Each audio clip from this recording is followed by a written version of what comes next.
2027 के लिए बन गया महाप्लान। यूपी में योगी का ही होगा गुणगान। इंडिया गठबंधन का गेम होगा ओवर। विपक्षियों के नरम पड़े तेवर। उत्तर प्रदेश में संघ और योगी। मिशन 2027 की फुल प्रूफ तैयारी। हिंदुत्व की राह, सनातन की चाह, विकास की बात और विरोधियों के लिए आफर। नाम है मुख्यमंत्री योगी आदित्यनाथ, जो अपने बयानों को लेकर सुर्खियों में रहते हैं। सीएम योगी बिना किसी लाग लपेट के सच बोलते हैं, सनातन की बोली बोलते हैं, हिंदुओं की आवाज बनते हैं। लेकिन अब ये तय माना जा रहा है कि 2027 के विधानसभा चुनाव में एक बार फिर से बीजेपी की जय जयकार होगी, जीत की हैट्रिक होगी। वजह है आरएसएस। जी हाँ, बीजेपी और आरएसएस की ओर से महाप्लान तैयार किया गया है। मुख्यमंत्री योगी आदित्यनाथ की जीत के लिए वो प्लान तैयार किया गया है जिसे ध्वस्त नहीं किया गया है। मिशन 2027 पर यूपी सरकार का फोकस। रोजगार के लिए योगी सरकार करेगी काम। आरएसएस के साथ आर्थिक समूह की बैठक में मंथन। जनता के फीडबैक के आधार पर दिया गया सुझाव। समूह के अनुसांगिक संगठनों ने गिनाई समस्याएं। मिलकर समाधान पर बनी सहमति। दरअसल आपको बता दें कि मिशन 2027 को ध्यान में रखते हुए सरकार लगातार काम कर रही है। इसी कड़ी में सरकार रोजगार के अवसर बढ़ाने के लिए काम करेगी।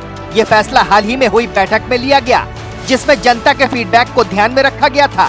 बैठक का आयोजन सरस्वती शिशु मंदिर निराला नगर में किया गया था। तो वहीं मुख्यमंत्री योगी आदित्यनाथ वक्फ बिल को लेकर एकदम शानदार फॉर्म में दिखे हैं।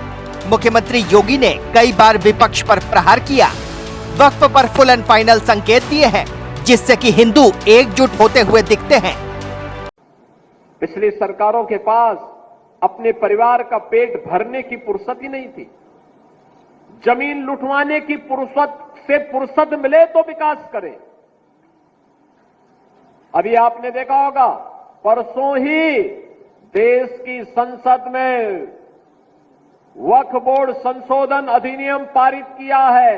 अब वक्फ बोर्ड के नाम पर जमीनों पर कोई डकैती नहीं डाल सकता है, लूट खसोट नहीं हो सकती है, चौराहे की जमीनों पर कोई कब्जा नहीं कर सकता है। अब सार्वजनिक संपत्ति जो भी होगी,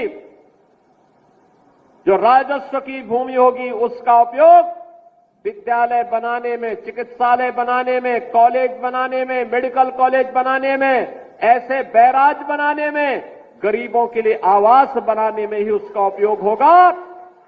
किसी बोर्ड के नाम पर लूट खसोट हमेशा के लिए लगाम लगाने का काम किया है। वक्फ बोर्ड संशोधन अधिनियम पारित होने के कारण अब ये मनमानेपन पर लगाम लगेगी। मैं इसके लिए प्रधानमंत्री मोदी जी का, गृह मंत्री अमित शाह जी का हृदय से आभार व्यक्त करता हूं, क्योंकि उत्तर प्रदेश में भी लाखों एकड़ लैंड वक्फ बोर्ड के नाम पर नाजायज तरीके से कब्जा करने का काम हुआ था। इसमें किसी गरीब का कल्याण नहीं हो रहा था, चंद लोगों के लिए लूट का एक माध्यम बन गया था। इस लूट पर अब लगाम लगेगी, सख्ती से लगाम लगेगी, और उसी लगाम के क्रम में आज हम सब आपके बीच यहां पर आए हैं। बीजेपी और आरएसएस की बैठक यूपी के लिहाज से काफी महत्वपूर्ण मानी जा रही है, क्योंकि यूपी में विधानसभा चुनाव होने हैं। अब ऐसे में मुख्यमंत्री योगी आदित्यनाथ और भारतीय जनता पार्टी की ओर से फुल प्रूफ प्लान तैयार किया गया है। बीजेपी और आरएसएस की बैठक में आम जनता की ओर से भेजे गए फीडबैक पर भी चर्चा की गई, ताकि सरकार बेहतर तरीके से रोजगार सृजन और आर्थिक विकास की दिशा में कदम उठा सके। इस बैठक में संघ के सह कार्यवाहक कृष्ण गोपाल भी मौजूद थे। उन्होंने बैठक में भाग लिया और सुझावों पर गौर किया। अब ऐसे में बीजेपी और आरएसएस के प्लान से विपक्ष कहीं न कहीं परेशान जरूर होगा। तो वहीं दूसरी तरफ कांग्रेस भी पूरी तरीके से तैयार है। कांग्रेस ने यूपी की 403 सीटों पर लड़ने का ऐलान कर दिया है। यूपी विधानसभा चुनाव 2027 के लिए अभी करीब 2 साल का समय बाकी है, लेकिन सियासत अपने चरम पर है। राजनीतिक दलों ने अभी से ही सियासी बिसात बिछानी शुरू कर दी है। 4 दशकों से यूपी की सत्ता से दूर कांग्रेस पार्टी ने मिशन 2027 का बिगुल फूंक दिया है। सरकार की ओर से ऐलान किया गया है कि यूपी में कांग्रेस 403 सीटों पर ही चुनाव लड़ेगी। हालांकि यूपी में कांग्रेस का वजूद उतना नहीं है जितना सपा का है। ऐसे में सियासी पंडित ये मान रहे हैं कि लड़ाई बीजेपी और सपा के बीच में ही होगी। अब आपकी क्या कुछ राय है इस खबर को लेकर, हमें कमेंट करके जरूर बताएं। Team news watch India.